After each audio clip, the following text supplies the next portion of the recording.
All right, let's dive right in. If you're a junior player, maybe around 11 to 14 years old, or you're a parent or a coach of one, this is for you. We're going way beyond just forehands and backhands today. We are talking about the secret weapons, the hidden skills that really separate the good from the great out there on the court. You've seen it, right? You're watching a match, and there's that one player who just seems to get to every single ball, like they know where it's going before it's even hit. It looks like some kind of natural-born talent, or just insane speed. But what if I told you the real answer is two very specific, very trainable skills? Let's break it down. So let's talk about that unseen advantage. How do you get that one step ahead feeling? Well, it's not magic. It's all about combining a super quick physical response with an even quicker mind. Okay, first things first, we have to understand this key difference. Reaction time, that's all about physical speed, how fast your body moves after your opponent hits the ball.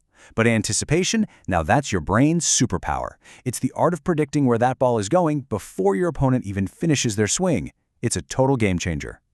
400 milliseconds. I mean, think about that. That's less than half a second. It's literally faster than you can blink. That's all the time a player gets to react to a blazing 120-mile-per-hour serve. Your body physically can't just react in time. You have to anticipate. Anticipation is what buys you the precious milliseconds that pure speed just can't. So how does this all come together?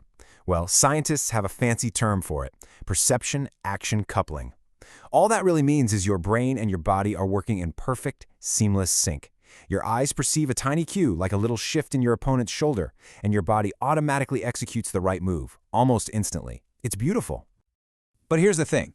To build these elite-level skills, we have to understand the machine we're working with, the athlete's body. And for a player between 11 and 14, that body's going through some absolutely incredible changes. This whole age window is defined by one thing: the adolescent growth spurt. Now, this is a massive opportunity for development. It really is. But it's also a time of super high risk. When bones are growing that fast, young athletes are way more likely to get overuse injuries if their training isn't smart. And here is a critical insight for this age group.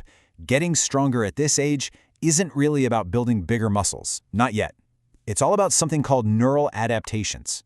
Simply put, the brain is getting way better, way more efficient at telling the muscles exactly what to do and when to do it. So why does this matter so much? Because this is a golden window of opportunity. Focusing on great movement patterns right now basically hardwires an efficient athletic engine for the rest of their career. You're laying the foundation for future strength and, at the same time, making the player much more resistant to injury down the line.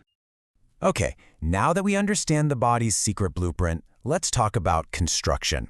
This next part is all about forging that physical foundation. You can think of it as building the chassis of a high-performance athlete. A really solid athletic base rests on three pillars. First, you've got strength. We're talking core stability from things like planks and bodyweight squats. Second, agility, mastering those quick, sharp changes of direction with cone drills. And finally, flexibility, using dynamic stretches to warm up and static stretches to cool down, protecting those growing muscles. But here's a secret to speed that so many people overlook. It's not just about going fast, it's about slowing down fast. The ability to stop on a dime, absorb all that force, and then explode into the next movement, that is the true definition of agility. If you neglect deceleration, you're just asking for an injury. 6. Just think about that. That's the average number of times a player slams on the brakes and changes direction in a single competitive point. Every single one of those cuts puts immense force on the body. This is why having a strong, stable base isn't just a nice-to-have, it's an absolute necessity. So, we've built the chassis. It's strong, it's stable. Now it's time to upgrade the software. Let's get into the specific drills that are going to fine-tune that lightning-quick reaction and anticipation we were talking about earlier. When it comes to on-court drills, there is one word that is everything: specificity. You can't just stand there and hit balls fed from a basket. That's not a match. To get better at playing matches, your drills have to be unpredictable. They have to force you to make real-time decisions just like you would in a real point. So what does that look like? Well, think about a rapid-fire volley exchange up at the net that forces pure instinct, or a drill where the coach feeds balls randomly and you have no idea where the next one is going. You can even do a call-it-out drill where you have to yell out the type of spin you see on the ball, which trains your brain to recognize those cues faster and faster. But the work doesn't stop at the baseline. Building a quicker mind and body also happens away from the tennis court. There are tons of drills that improve general coordination, footwork, and just your raw reflex speed. This is where you build that raw athleticism. You can hardwire great footwork patterns with an agility ladder.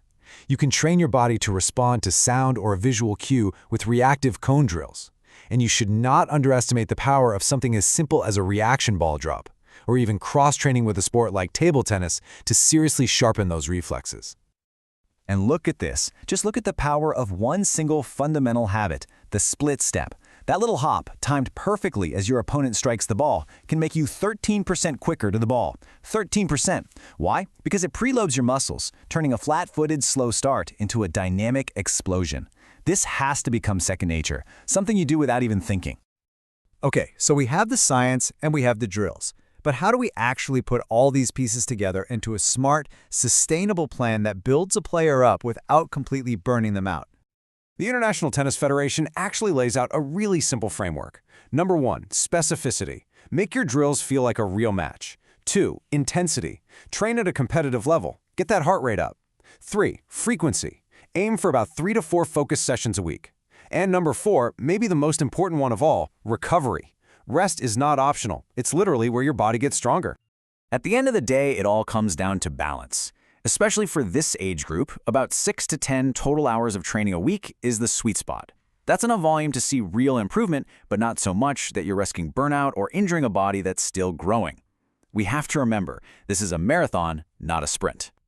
So, by focusing on anticipation over just pure reaction, by understanding the unique body of a young athlete, and by training both the body and the mind with smart, specific drills, you now have the complete blueprint to build the next generation player. The only question left is, what are you going to build with it?